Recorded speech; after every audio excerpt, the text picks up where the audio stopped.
Friends, this morning we begin our Living God's Generosity campaign. A campaign, an appeal to hopefully reduce the most burdensome portion of our debt and maybe even to retire our debt entirely.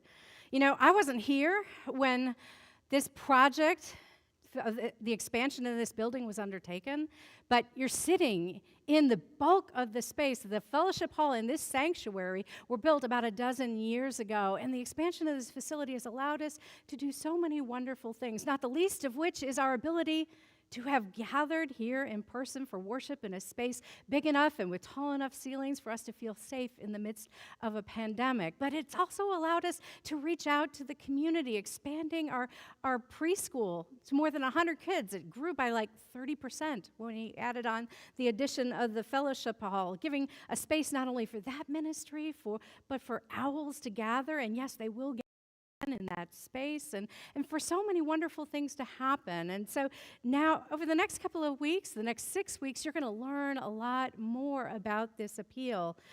Later today, somebody is actually going to be dropping a gift, actually, by our house. Don't worry, they're not going to come in, they're not going to ask you for any money. They literally just want to give you a gift. A book of generosity stories and an invitation to a wonderful event we hope you'll be a part of. Don't worry, like I said, no one will ask for money and they won't even ask to come in.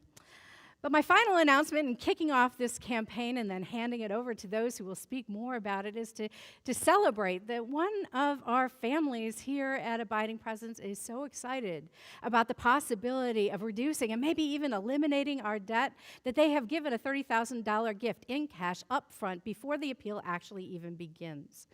And so this is something I hope that we can celebrate.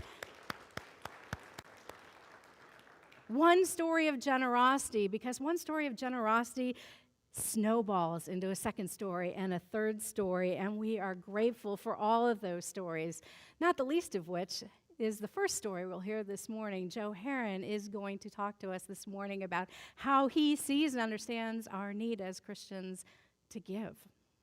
Joe, I invite you forward.